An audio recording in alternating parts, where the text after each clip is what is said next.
आपल्या राष्ट्रवादी काँग्रेस पक्षाचे राष्ट्रीय अध्यक्ष आदरणीय अजितदादा पवार हे जसे आपल्या पक्षाचे राष्ट्रीय अध्यक्ष आहेत तसेच राज्याचे उपमुख्यमंत्री वित्त आणि नियोजन मंत्री जिल्ह्याचे पालकमंत्री आदरणीय अजितदादा आज आपल्या तालुक्यातील विविध विकास कामाच्या भूमिपूजन समारंभाच्या निमित्तानं आणि मला जो विधानसभेमध्ये उत्कृष्ट भाषण केलं त्याच्याबद्दल माझा जो गौरव राष्ट्रपतींच्या हस्ते झाला त्या प्रित्यर्थ तालुक्यातील सर्व राष्ट्रवादी काँग्रेस पक्षाच्या कार्यकर्त्यांच्या वतीनं हा सत्कार सोहळा आयोजित केला। खरं म्हणजे 8 तारखेलाच आपण कार्यक्रमाचं नियोजन केलं होतं, परंतु तालुक्यातील विविध विकास कामाच्या भूमिपूजनाकरता दादांनी आज वेळ दिली आणि म्हणून आपल्या सर्वांच्या उपस्थितीमध्ये हा सत्कार सोहळा दादांच्या उपस्थितीमध्ये संपन्न होतोय। सकाळपासून आळंदी या ठिकाणी तिथे शाळेची भव्य इमारत बांधण्याकरता दादांनी 9.5 कोटी रुपये उपलब्ध करून दिले। आळंदी बरकळ या रस्त्याला CRF मधनं 35 कोटी रुपये उपलब्ध करून दिले। चाकणचा सगळ्यात जो महत्त्वाचा मुद्दा होता आरोग्याचं हॉस्पिटल आणि कर्मचाऱ्यांच्या करता क्वार्टर्स अशा भव्य त्या आरोग्य संकुलाच्या उभारणीकरता दादांनी आपल्याला 94 कोटी 83 लाख रुपये उपलब्ध करून दिले। त्याचा भूमिपूजन समारंभ दादांच्या हस्ते त्या ठिकाणी संपन्न झाला। कारण म्हणजे तिथंच आपण सभेचं नियोजन करणार होतो, परंतु एकाच शहरामध्ये 2 सभा घेणं यापेक्षा पावसाळ्याचे दिवस आहेत आणि म्हणून या मंगल कार्यालयामध्ये या सभेचं आपण आयोजन केलं। या सभेच्या निमित्तानं उपस्थित जिल्हा परिषदेच्या अध्यक्षा आदरणीय निर्मलाताई पानसरे, तालुका राष्ट्रवादी काँग्रेस पक्षाचे अध्यक्ष कैलासराव सांडभोर, कृषी उत्पन्न बाजार समितीचे सभापती कैलासराव लिंबोरे, उपसभापती विठ्ठल वनगरे, सौभाग्यवती सुरेखा मोहिते, कार्यक्रमाच्या निमित्तानं व्यासपीठावर उपस्थित असले आदरणीय शांताराम चव्हाण, राजाराम लोखंडे, युवकांचे अध्यक्ष जयसिंग दरेकर ज्याचा आज वाढदिवस आहे, महिला आघाडीच्या अध्यक्षा आदरणीय संध्याताई जाधव, शहराचे अध्यक्ष आदरणीय रामशेठ गोरे, चाकण शहराचे अध्यक्ष सुभाष छोले, आळंदीचे अध्यक्ष प्रकाश कुऱ्हाडे, आपल्या आळंदी नगरपालिकेचे विरोधी पक्षनेते आदरणीय जीवनशेठ सोनवणे, या कार्यक्रमाच्या निमित्तानं उपस्थित असलेले आपल्या अल्पसंख्याक आघाडीचे सरफराज सिकिलकर, मोबिनबाई काजी, कार्यक्रमाच्या निमित्तानं व्यासपीठावर उपस्थित असले आदरणीय विलास कातोरे, शांताराम सोनवणे, त्याचबरोबर बाबा दरगुडे, विनायक गुमटकर, माजी सभापती वैशाली जाधव, रुपालीताई जाधव, कार्यक्रमाच्या निमित्तानं उपस्थित असलेल्या कांचनताई ढबाले, त्याचबरोबर मनीषाताई टाकळकर, निलेश थिगळे, व्यासपीठावर बसलेले जिल्ह्याचे उपाध्यक्ष आदरणीय राहुल नायकवडी, विशाल नायकवडी, कार्यक्रमाच्या निमित्ताने व्यासपीठावर असते सर्वच, कृषी उत्पन्न बाजार समितीचे संचालक, OBC सेलच्या महिला आघाडीच्या अध्यक्षा मंगलताई जाधव, सागर बंदकर, कृषी उत्पन्न बाजार समितीचे संचालक माजी सभापती आदरणीय अशोकदादा राक्षे, विनोद उर्फ पप्पू टोपे, हनुमंतराव कड, कमलताई कड, त्याचबरोबर या ठिकाणी उपस्थित असलेले योगेश देशमुख, चाकणमधली सगळे मान्यवर मंडळी, सगळ्यांची नावं घेतली पाहिजेत. आपण सगळेच मान्यवर आहात. समोर बसलेले सुद्धा सगळे मान्यवर आहेत, बंधू भगिनी आणि माझ्या सहकारी मित्रांनो आणि पत्रकार मित्रांनो. खरं म्हणजे साधारणतः 15-3 आठवड्यापूर्वी दादा तालुक्यामध्ये जनसंवाद यात्रेच्या निमित्तानं आले होते. दादांचा तो धावता दौरा होता. दादांना याच्यानंतर पुण्यामध्ये कार्यक्रमाला जायचं होतं. त्यामुळे दादांची सारखी घाई चालली होती की मला पुढच्या कार्यक्रमाला जायचं, तुम्ही आवरा. आणि दादा भाषण केल्यानंतर सुद्धा लोक येत राहिले.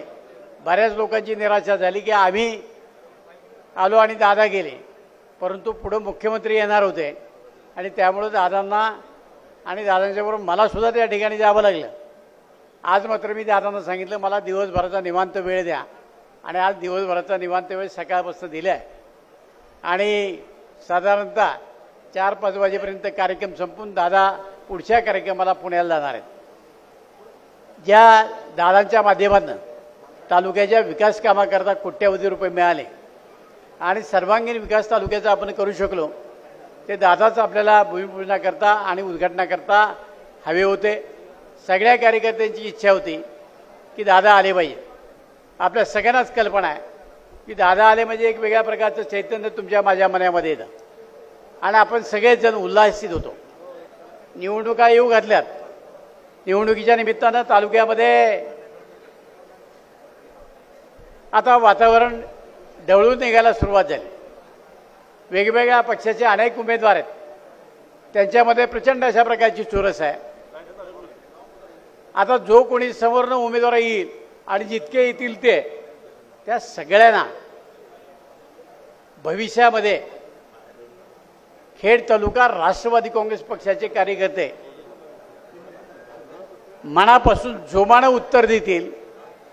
आणि त्याच्याकरता आपण दादाच्या माध्यमातून काम उभं केलं. असं एक गाव नाही की ज्या गावामध्ये वाडी वस्तीमध्ये आपण काम केलं, कोट्यावधी रुपयाची कामं केली. आपण पेपरच्या माध्यमातून ते सगळ्या जाहिराती बघतो.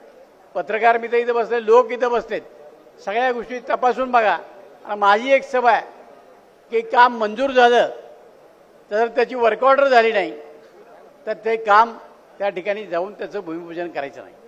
आज ही सगळी कामं आहेत, याची टेंडर झाली, याच्या वर्क ऑर्डर झाल्यात आणि मगच आपण कामाला सुरुवात केली. मी खोट्या कामाची किंवा खोटं कधी सांगून लोकाला गंडवण्याचं काम कधीच करत नाही, किंवा तो माझा स्वभावसुद्धा नाही. मी केलेली सगळी कामं त्याचे पुरावेसहित व्हॉट्सअपला टाकत असतो आणि मगच काम करत असतो. मी कधी खोटं बोलत नाही आणि माझा तो स्वभाव नाही. आपल्या सगळ्यांना सांगितलं पाहिजे की माझं एक काम जे होतं प्रशासकीय इमारतीचं, त्याच्यामध्ये थोडंसं राजकारण आलं आणि त्याच्यामुळं ते काम माझं 4 वर्ष रखडलं. या ठिकाणी गैरसमज करून देण्यात आले. राज्याचे मुख्यमंत्री उद्धव ठाकरे होते. माझं एवढंच म्हणणं होतं की पंचायत समितीच्या जागेवर आहे आणि पुढच्या मोकळ्या जागेमध्ये आपण त्या ठिकाणी प्रशासकीय बिल्डिंग बांधू. परंतु यामध्ये काही नेत्यांना असं वाटलं की दिलीप मोहिते आता ही इमारत रद्द करणार आहे आणि त्यांनी त्याच्यामध्ये राजकारण आणलं. एका दृष्टीने ते बरं झालं, कारण तालुक्यातल्या जनतेला कळालं की कुठल्या कामामध्ये कुणाला इंटरेस्ट आहे, राजकारणामध्ये कुणाला इंटरेस्ट आहे. मी ती समोरची जी पंचायत समितीची इमारत आहे त्याच्याकरता फक्त पहिले 50 लाख रुपये होते. आता ती इमारत झाल्याशिवाय मला पुढे इमारत बांधता येत नाही. मीच दादांना पत्र दिले की त्या इमारतीकरता आणखीन आम्हाला पैसे द्या. परत दादांनी पंचायत समितीच्या इमारतीकरता 5 कोटी रुपये दिले आणि जी प्रशासकीय इमारत होती त्याच्याकरता 21 कोटी रुपये दिले. त्याच्या सगळ्या मंजुऱ्या मिळाल्यानंतर आज त्याचं भूमिपूजन आपण दादांच्या हस्ते करतोय.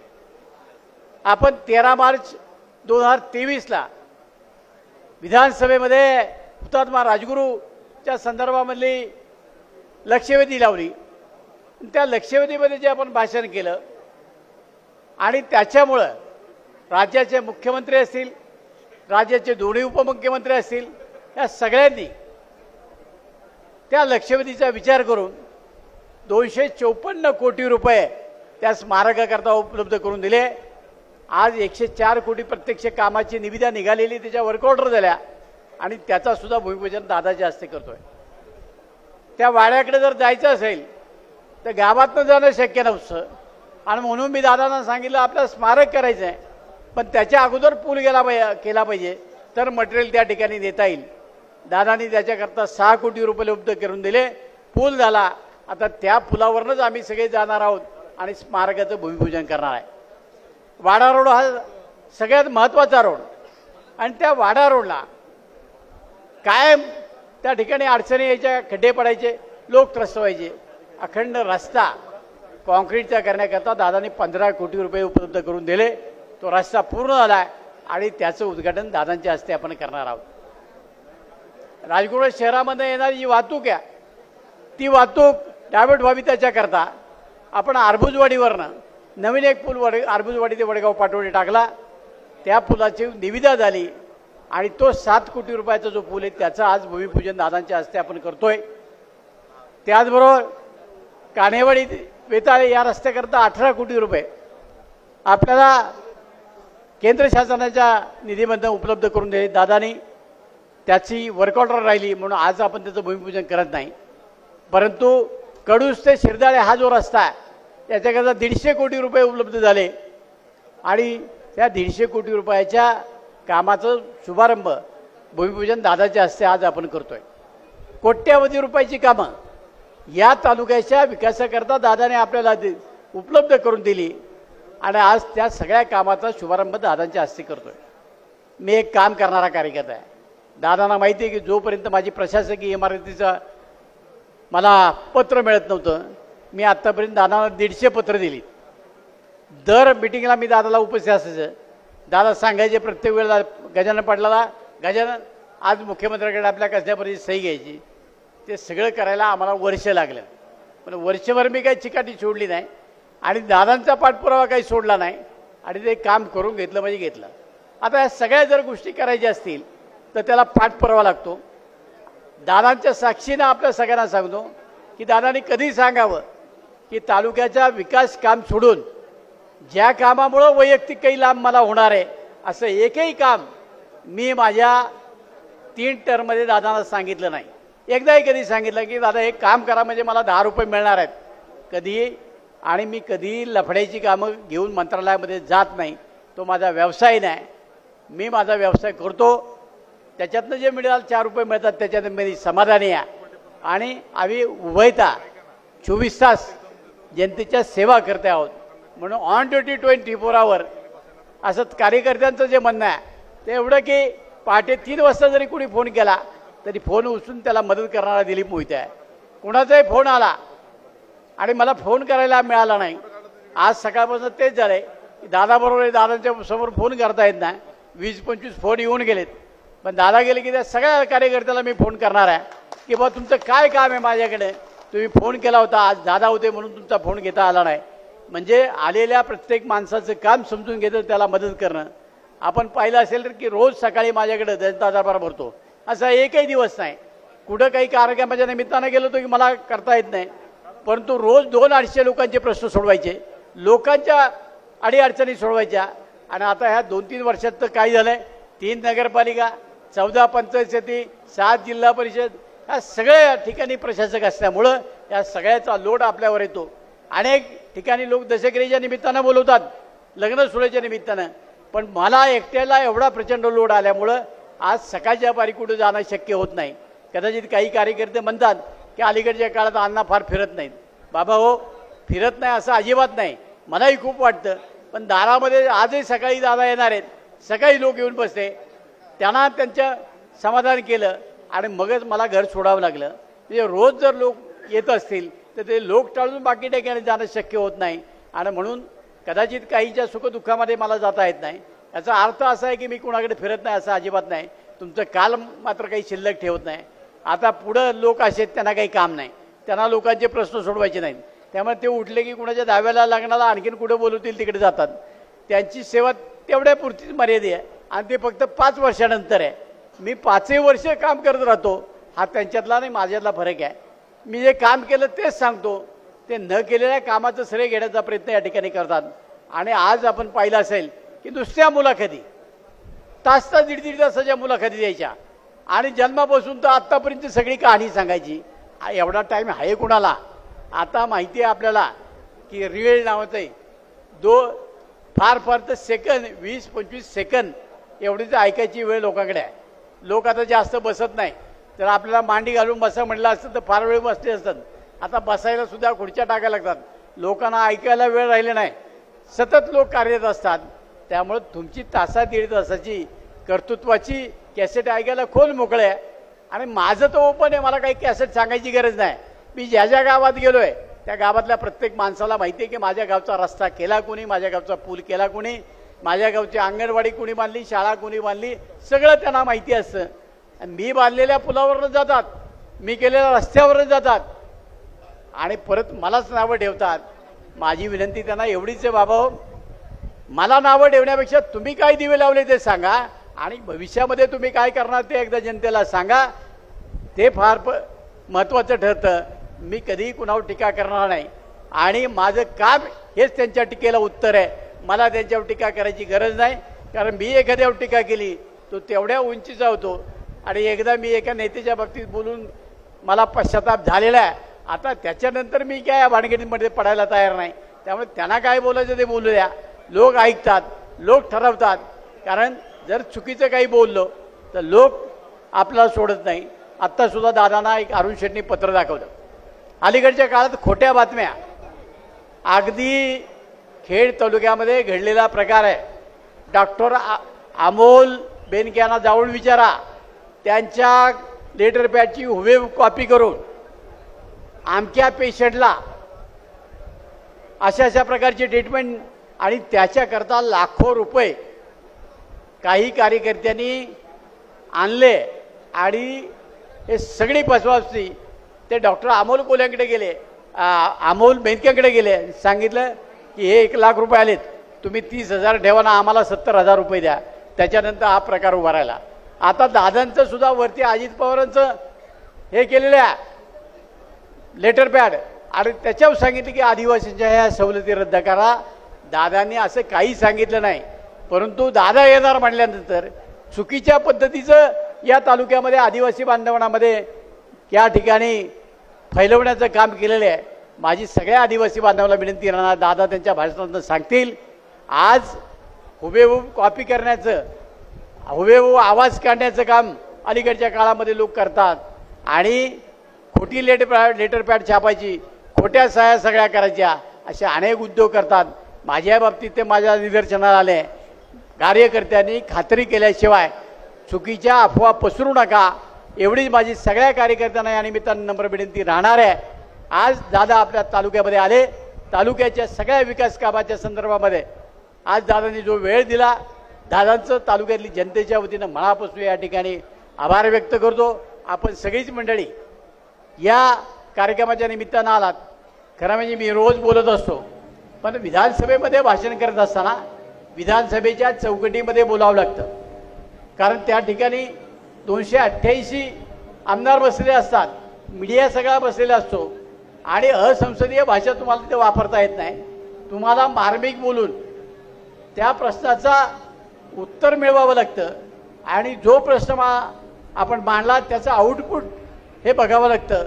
मी मांडलेल्या प्रश्नावरनं माझ्या तालुक्याकरता विकासाकरता कोट्यावधी रुपये मिळाले. माझं हुतात्मा राजगुरू स्मारक झालं. माझ्या MIDC मधले सगळे रस्ते आता काँक्रिटीकरणाचे ठरवले. मी नॅशनल हायवेच्या संदर्भामध्ये अनेक पत्र दिली.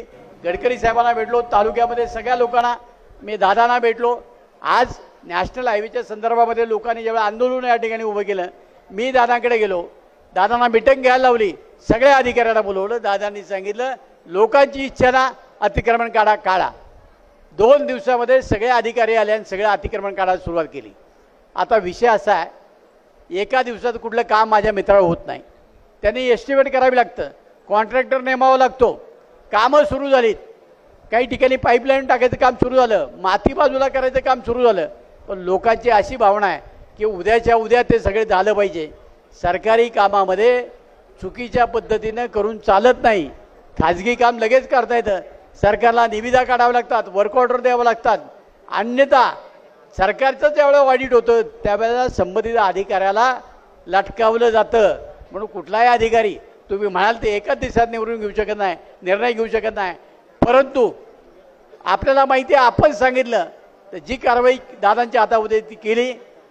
सगळ्या रस्त्याचं रुंदीकरण आपण करण्याच्या संदर्भामध्ये निर्णय घेतला. दुसरा एक सगळ्यात महत्त्वाचा विषय दादांना मला सांगायचा आहे की आमचा MSRDCचा जो रस्ता आहे रिंग रोड त्याला जॉईंट करण्याकरता कुरुळीमधनं आम्हाला त्या ठिकाणी दोन्ही बाजूनी फ्लायओव्हरला टच करण्याकरता रॅम्प बनवायचे. ते रॅम्प जे बनवत असताना पूर्वी जेवढी रुंदी होती तेवढीच रुंदी असावी, त्याच्यापेक्षा जास्त रुंदी करू नये अशी आमच्या कुरुळीतल्या सगळ्या चिंबळी कुरुळी त्या परिसरातल्या लोकांची कार्यकर्त्याची आहे. आम्हाला कबूलही केलं त्या लोकांनी. आणि आता काल मोजत असताना अधिकचं मोजण्याचा प्रयत्न केला. दादा, लोकांच्या भावना एवढ्या तीव्र आहेत. काही कार्यकर्ते म्हणतात असं जर झालं तर आम्ही आत्मदहन करू, आत्महत्या करू, कारण आमच्या उपजीविकेचं तेवढंच साधन शिल्लक आहे. माझी आपल्याला एवढीच विनंती राहणार आहे की माझ्या कार्यकर्त्यांना त्रास होणार नाही, लोकांना त्रास होणार नाही, अशा प्रकारच्या सुधारणा माझ्या तालुक्यात व्हाव्यात एवढीच अपेक्षा निमित्ताने व्यक्त करतो. आणि काही आळंदीचे प्रश्न आहेत त्या संदर्भात दादांनी मीटिंग त्या ठिकाणी बोलवली, अधिकाऱ्यांना फोन करतो म्हणून सांगितलंय. तो विषय आपण नंतर घेऊ. मी परत एकदा दादांचं मनापासून स्वागत करतो. जयसिंग दरेकरचा आज वाढदिवस आहे आणि निलेश जेदेचा, त्या दोघांनाही लाख लाख शुभेच्छा देतो. या दोन्ही जयसिंग तर तुम्हाला माहिती आहे की अतिशय कामाला रोखटोक आणि काम करणारा कार्यकर्ता, तसंच निलेशचा तो जरी माझा नातेवाईक असला तरी कार्यकर्ता